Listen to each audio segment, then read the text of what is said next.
नमस्कार दोस्तों, स्वागत है आपका हमारे इस चैनल धूप धुनची आरती में। दोस्तों, जैसे कि आज वैसे तो हम अपने विषय पर जाएंगे, उसके पहले एक बात आपको बता देते हैं कि हमारे यहाँ पर 2 दिन से लगातार बारिश हो रही है, तो बारिश की आवाज़ जो है आपको इस वीडियो में मिल सकता है। मतलब उसके आवाज़ से जो है ना, जो मैं आप लोगों को कहूँगा उसके शायद शायद उसके पीछे बैकग्राउंड में एक आपको वो बारिश की आवाज़ आ सकती है। तो उसके लिए जो है मैं क्षमा चाहता हूँ पहले ही, क्योंकि कुछ किया नहीं जा सकता। मैं लगातार 2 घंटे से बैठा हुआ हूँ कि बारिश थोड़ा कम हो जाए, पर कम ही नहीं हो रहा है। इस तरह से क्या हुआ कि वीडियो बनाने का मन चला जाएगा, तो इसलिए मैंने सोचा कि नहीं, बारिश के भीतर ही जो है वीडियो बना लेते हैं। तो आज हम बात करेंगे सावन शिवरात्रि के ऊपर। सावन शिवरात्रि में जो है आप किस प्रकार से बाबा की धूप सेवा आदि करेंगे, किन सामग्रियों से करेंगे, धूप पूजा आदि भी किस तरीके से किया जाएगा, इसके ऊपर ही जो है आज हम बात करेंगे दोस्तों।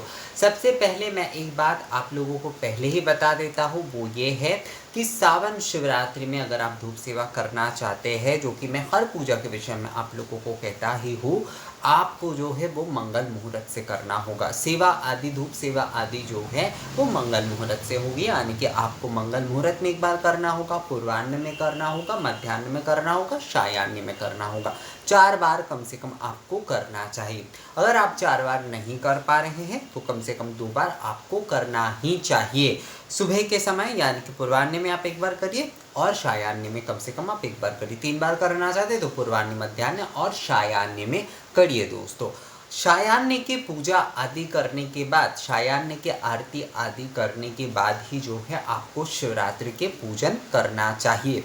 तो उसके लिए जैसे कि आप पंचोपचार से अगर पूजन कर रहे हैं तो उसमें जो है आप बाबा को पाद्य जल अर्पण करिए, उसके बाद जो है आचमनी अर्पण करिए, गंध अर्पण करिए, उसके साथ पुष्प, बेलपत्र, अक्षत अर्पण करिए, पुष्प माला अर्पण करिए, धूप आदि अर्पण करिए, नैवेद्य आदि अर्पण करिए। और उसके बाद अगर तेजस आदि कुछ देना चाहते, कई लोगों ने मुझे कहा है कि दादा हमारे तरफ तेजस देने का तो उतना चलन नहीं है, हमारे तरफ दक्षिणा देने का चलन है। तो वो अगर देखिए, दक्षिणा और तेजस, इसमें ना एक प्रकार की एक सिमिलरिटी की एक भावना भी है। इसके बारे में मैं एक्चुअली अलग से आप लोगों को चर्चा करके बताऊंगा। ये विषय तो यहाँ पर तो वो विषय बिल्कुल नहीं है इसके बारे में चर्चा करने की, क्योंकि उसमें जो है अलग विषय आ जाएगा है। तो जो भी हो, आप अगर तेजस भी भगवान को दे रहे हैं तो आप वो भी दे सकते हैं। अगर आपके वहाँ पर दक्षिणा देने का ही ज़्यादा चलन प्रचलन है तो आप वो दे सकते हैं, उसमें समस्या नहीं है। एक्चुअल में दक्षिणा का विषय वहाँ पर मूल आ जाता है कि हम जिन देवता की पूजा कर रहे हैं उन्हें जो है साक्षी मानकर, या फिर उन्हें जो हम प्रदान कर रहे हैं, जो कुछ भी दक्षिणा आदि जो है वो जब हम पुजारी से पूजन करा रहे हैं, किसी पुरोहित या पुजारी से, उन्हें वो दान कर देना चाहिए। तेजस जो होता है वो घर की पूजा आदि में जब आप खुद से कर रहे हैं तो फल, तेजस आदि, भोज्य द्रव्य, ये सब कुछ देना ही सबसे ज़्यादा अच्छा होता है। ये भी एक प्रकार से दक्षिणा देने के समान ही होता है। तो आप लोगों को जो चीज़ सही लगे, आपके वहाँ पर जो चीज़ प्रचलन है, आप उस हिसाब से ये कर सकते हैं। मूल विषय यही है कि आपको जो है बाबा को पाद्य देना है, यानी कि पैर धोने का जल देना है, आचमनीय देना है, उसके बाद गंध देना है, उसके बाद आपको पुष्प देना है, बेलपत्र देना है, अक्षत देना है, पुष्पमाला देना है, धूप दीप आदि देना है, पुनराचमनीय देना है, नैवेद्य देना है, पुनराचमनीय देना है, चामर दे सकते हैं आप, और उसके साथ साथ दक्षिणा या तेजस जो भी आप देना चाहते हैं वो आप दे सकते हैं। ये है बाबा के जो पूजा उपचार है ना, मतलब जिस उपचार से आप पूजा करेंगे बाबा के, वो उपचार। तो इसमें हर उपचार को जैसे कि आप मैंने कई बार जो है मंत्र की बोल भी दिया है, और आप लोग शिवरात्रि वाले वीडियो भी थोड़ा देख लीजिएगा, उससे भी आप लोगों को आइडिया मिल जाएगा। तो जैसे कि मैं एक मंत्र आप लोगों को बता देता हूँ। जैसे कि अगर आप पाद्य आचमनी अगर आप चढ़ा रहे हैं बाबा को, तो उसमें मान लीजिए कि बोलना होगा सबसे पहले एतस्मै बं आचमनीय दकाय नमः, एतस्मै बं आचमनीय दकाय नमः, एतस्मै बं आचमनीय दकाय नमः, एतगंधपुष्पे आचमनीय दकाय नमः, एतगंधपुष्पे एतदधिपतये देवाय श्री विष्णवे नमः, एतगंधपुष्पे एतद् संप्रदानाय ओम नमः शिवाय नमः। ओम वन्द्याकिन्यास्तु जद्वारी सर्वपापहरं शुभं गृहाणाचमनीयं त्वं मया भक्ता निवेदिता। ये होता है आचमन का जो मंत्र होता है, मतलब आचमनीय का मंत्र जो है वो ये होता है। अगर आप ये मंत्र बोल पाते हैं तो अच्छा है, अगर नहीं बोल रहे हैं तो केवल जो है इसके बाद आप इदम आचमणीयम नमः शिवाय नमः बोल के जो है आप भगवान शिव को चढ़ा दीजिए। तो इस प्रकार से धूप में भी जैसे कि एतस्वैवं धूपाय नमः ये बोलते, उसके बाद वनस्पति रसो दिव्य गंधार्ति सुमनोहर मयान विदित भक्ता धूप हयं प्रतिगुरिहतं एष धूप ओम नमः शिवाय नमः। इस प्रकार से जो है आप धूप आदि सब कुछ जो है वो आप निवेदन बाबा को कर दीजिए। तो सहज और सरल तरीके से अगर आप पूजन कर रहे हैं तो आपको इसी प्रकार इतने ही उपचार से बस आपको पूजन करना है। सावन के महीना है तो इसमें जो है खासकर जैसे कि हरे हरे पत्तियाँ यानी कि समी के पत्ते, उसके साथ साथ जैसे बेल के पत्ते, ये सारे अगर आप बाबा को चढ़ाते हैं। अपराजिता पुष्प जो है वो आप बाबा को चढ़ाते हैं। हमारे यहाँ पर तो आकंद कहा जाता है, शायद उसे आँख कहते हैं, तो उसके फूल जो है वो आप बाबा को चढ़ाइए। धतूरा जो है वो आप बाबा को चढ़ाइए। आपको अगर कच्चा बेल मिलता है तो वो आप चढ़ाइए। केवल नारियल भी जो है वो आप चढ़ा सकते हैं। और उसके साथ साथ अभिषेक के बारे में कई लोग कई विषय मुझसे पूछ रहे हैं। मैं यहाँ पर एक सहज विषय बता देता हूँ। कई लोगों ने कहा है कि उन्हें जो है कच्चे वाले दूध नहीं मिल रहे हैं, तो इसलिए वो पैकेट वाले दूध से अभिषेक नहीं करना चाहते। तो मैं आपको कहूँगा, अगर आप जो है केवल जल से भी बाबा के अभिषेक कराना चाहते हैं तो आप गंगा जल ले लीजिए, उसमें आप थोड़ा जो है अगरू मिला लीजिए, उसमें कपूर मिला लीजिए, उसमें थोड़ा सा घी और जो शहद है वो आप मिला लीजिए, और उसके बाद उससे भी जो है आप बाबा का अभिषेक करा सकते हैं। किसी भी प्रकार की कोई समस्या नहीं है। अगर आप दूध से नहीं कराना चाहते तो आप इस प्रकार से भी जो है ना बाबा के अभिषेक कर सकते हैं। इसमें बिल्कुल भी किसी भी प्रकार की समस्या नहीं है, बल्कि जो आप दूध से पंचामृत आदि की अभिषेक करते, ये करने से भी आपको जो है बिल्कुल समान फल ही मिलेगा। फिर से मैं एक बार कह देता हूँ, गंगाजल में आप जो है अगरू, कपूर, थोड़ा सा चंदन भी आप दे सकते हैं। घी और शहद जो है वो आप दे दीजिए। मिश्री अगर देना चाहते तो वो भी दे सकते, पर शहद ज़्यादा अच्छा होता है। ये देकर जो है आप बाबा के अभिषेक करा सकते हैं। अगर अष्ट कलश में भी कराना चाहते तो 8 कलश में भी भर के आप करा सकते। अलग अलग करके जो है आप चंदन के जल आदि से, कपूर के जल आदि से, इस प्रकार 8-8 कलश में अलग अलग चीज़ों को भर के उससे भी आप बाबा को स्नान करा सकते हैं। तो जिस प्रकार से आपको चाहिए, देखिए पंचामृत से, क्योंकि पंचामृत जो होता है ना वो प्रसाद होता है एक प्रकार से। वैसे तो जैसे कि कई लोग कहते हैं कि बाबा को चढ़ाया हुआ प्रसाद खाना चाहिए या नहीं खाना चाहिए, इसके बारे में मैंने शिवरात्रि के समय वीडियो ऑलरेडी बना दिया है। वो वाले वीडियो आप लोग चेक करिए। आप लोग वीडियो चेक नहीं करते हैं और उसके बाद जो है एक ही सवाल जो मैंने बना दिया है ऑलरेडी, उसके बारे में पूछा जाता है, तो उसे लेकर जो है ना मुझे नए वीडियोस में भी बताना पड़ता है। तो उससे क्या होता है, जो विषय में हम लोग बताने जा रहे हैं असल में उसका समय खा जाता है वो। तो आप जो है चेक एक बार ज़रूर करिएगा। मैं कम्युनिटी में भी ये सारे विषय जो है वो शेयर कर दूंगा दोस्तों। तो बाबा को जो है आप अगर पंचामृत की जगह पर अगर इन वस्तुओं से भी अगर आप अभिषेक कराना चाहते तो आप वो करा ही सकते हैं। अब धूप के विषय में आ जाते हैं, क्योंकि हमारे चैनल में सबसे ज़्यादा रिक्वेस्ट धूप सामग्री आदि को लेकर ही आते हैं। तो धूप सामग्री में जो है आप बाबा को कपूर दीजिए, उसके साथ साथ जो है अगरू दीजिए, उसके साथ साथ आप राल दीजिए, उसके साथ साथ जो है आप गुग्गुल अवश्य दीजिए, उसके साथ साथ घृत दीजिए, उसके साथ साथ शहद दीजिए, उसके साथ साथ शर्करा दीजिए। बेलपत्र का चूर्ण जो है वो अगर आप दे पाते हैं तो बहुत अच्छा है। जटामांसी अगर आप दे पाते हैं तो बहुत अच्छा है। और जो उसे क्या कहते हैं, वो वाला जो मिलता है, वो जो पीत चंदन होता है वो भी आप दे सकते हैं। ये पीत चंदन एक्चुअली नाम कभी कभी ना मतलब जो पीले वाले जो चंदन है वो भी आप बाबा को दे सकते हैं, क्योंकि इसके पीछे का कारण ये होता है कि कहते हैं कि जो भगवान विष्णु को प्रिय है वो भी अगर आप थोड़ा सा भगवान शिव को चढ़ाते हैं ना तो ये बहुत अच्छा होता है। इससे क्या होता है, शिव जी और भी प्रसन्न हो जाते हैं। वैसे कई लोग कहते हैं कि शिव जी को केवल सफ़ेद चंदन ही चढ़ाना चाहिए या नहीं। हाँ, सफ़ेद चंदन अगर मिलता है तो आप उसी से करिए बाबा का श्रृंगार आदि, मतलब बाबा को चंदन लेपन आप उसी से करिए। पर अगर हरी चंदन मिलता है, जो पीले वाले चंदन मिलते हैं, उससे भी किए जा सकते हैं, समस्या उसमें नहीं है। अगर आपके पास पीले वाले चंदन केवल है तो उससे भस्म आदि से या सफ़ेद चंदन से आप कर सकते।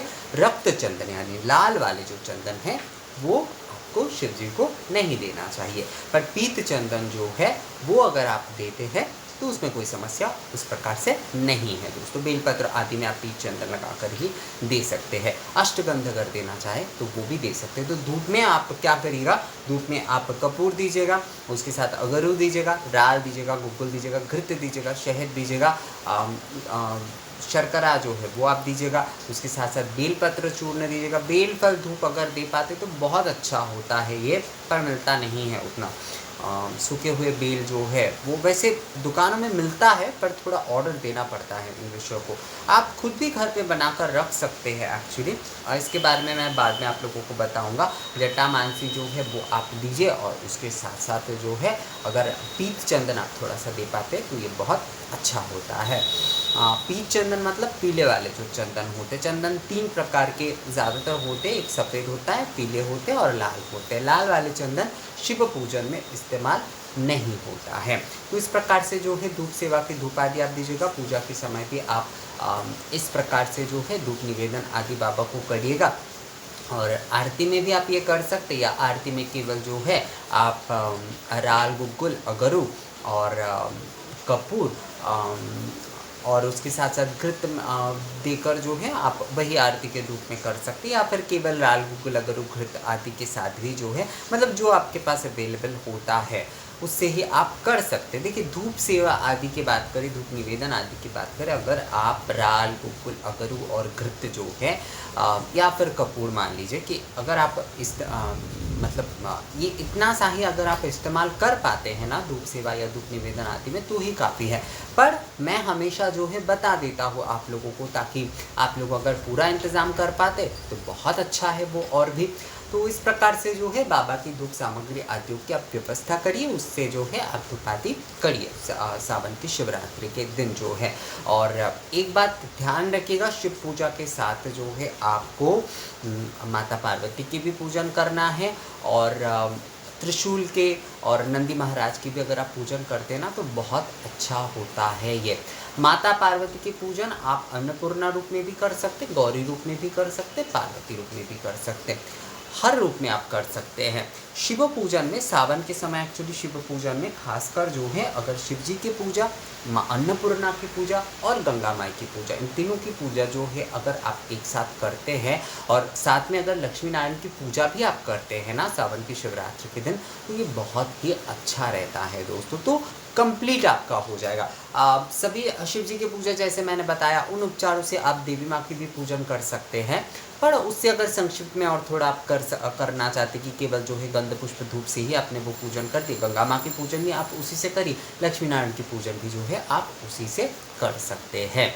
और शिव जी को जो है शंख से अभिषेक नहीं कराया जाता है, मैंने कई बार बोल दिया है, इसके ऊपर सवाल आते रहते हैं। विषय ये होता है कि जो वीडियोस मैं बना कर रखा हूँ मेरे चैनल में, अभी जो है 600 से ऊपर के वीडियोस हैं, तो आप लोग उन वीडियो को चेक करते नहीं हैं। आप लोग अगर वीडियो सेक्शन में जाकर या फिर प्लेलिस्ट में जाकर अगर आप लोग थोड़ा देखते हैं ना, तो आप लोगों को कई सारे वीडियो के माध्यम से ही वो सारे विषय मिल जाएंगे।